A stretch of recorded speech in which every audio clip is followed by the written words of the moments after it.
Bonjour à tous. Aujourd'hui, nous allons vous montrer comment fonctionne la GED Mycelia au sein du logiciel Sesame Seed et notamment comment modifier un document, voir ses propriétés et l'envoyer à quelqu'un. Lorsque vous vous connectez sur votre espace, vous allez sur l'onglet Spécifications. Vous avez alors la possibilité de choisir une spécification en complétant les champs du filtre qui s'affichent sur la partie gauche de l'écran. Ici, nous allons choisir le produit mousse au chocolat. Vous appliquez le filtre et le résultat du filtre de notre produit apparaît à l'écran. La mise en page permet de voir les caractéristiques de notre spécification produit, ici le numéro de spécification, la version, le statut, la date de création, la description ou encore la trame.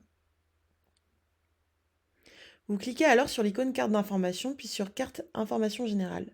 Le lien avec la GED se fait à l'aide du champ d'information de type document standard présent dans la carte d'information.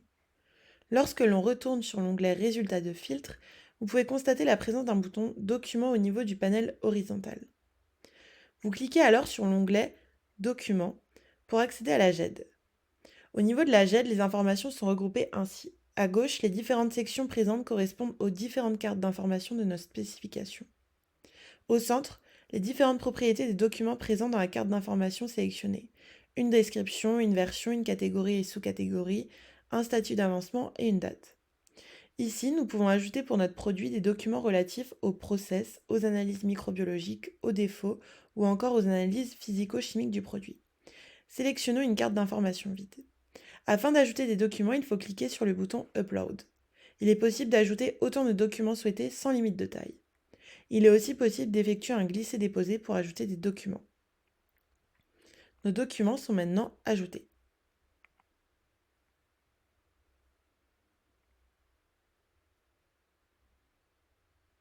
Par un simple clic droit, on peut accéder à différentes fonctionnalités comme modifier, visualiser, renommer, supprimer le document, envoyer le document à quelqu'un, ou bien encore accéder à l'historique du document avec ses propriétés.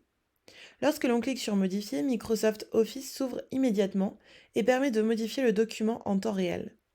Par exemple, ici, nous apportons des informations sur le formulaire de critères de la mousse au chocolat et nous enregistrons le document.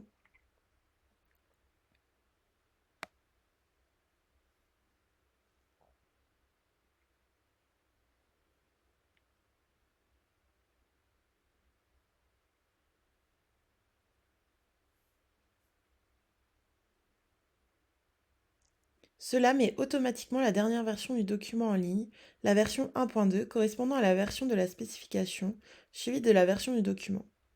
En cliquant sur l'onglet Toutes les versions, nous pouvons accéder à l'historique de toutes les versions des documents. La version 1.2 est suivie par la mention Last, permettant de rendre plus visibles les versions récentes. Nous allons maintenant renommer notre document en cliquant sur Renommer.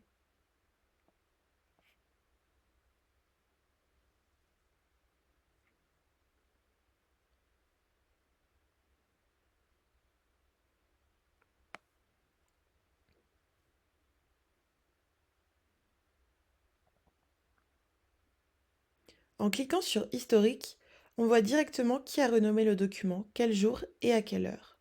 Toutes les actions sur les documents sont traçables et visibles par tous. Les propriétés du document permettent de voir le nom, la catégorie du produit ainsi que sa sous-catégorie, sa version actuelle, sa date de création, sa dernière date de modification. Ici, nous ajoutons ainsi une catégorie pour nos différents documents.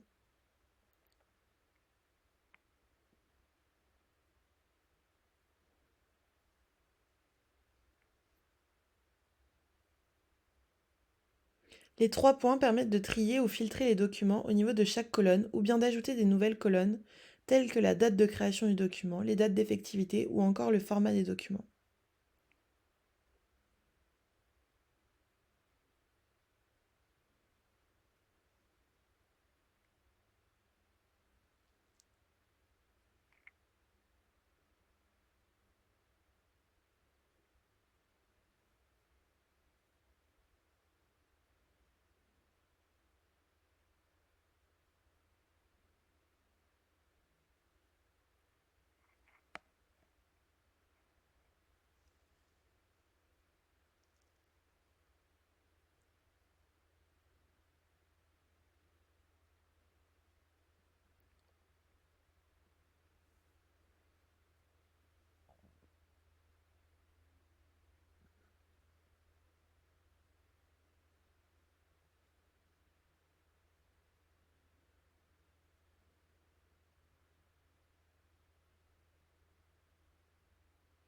Il est également possible de trier selon les propriétés du document en glissant les colonnes de la mise en page et ainsi de cumuler les attributs pour trier et classer nos documents.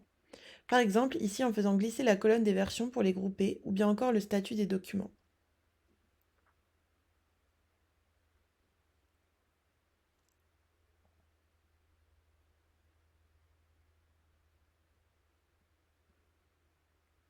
Pour finir, nous allons voir comment envoyer des documents au sein du logiciel. Il est possible de sélectionner plusieurs documents afin de les envoyer par mail à un ou plusieurs destinataires.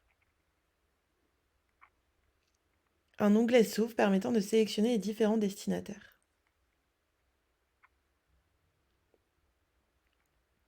Lorsque l'on clique sur Envoyer, un pop-up permet de confirmer l'envoi des documents au destinataire. Les documents sont ensuite reçus sous format de fichier zip par mail.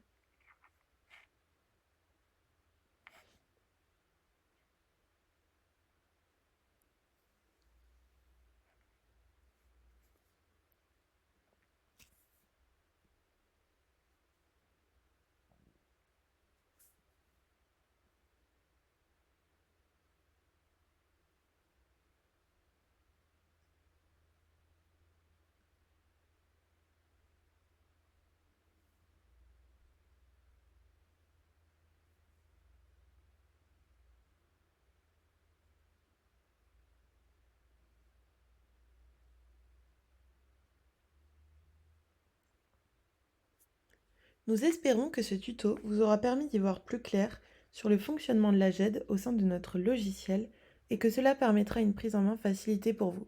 À bientôt!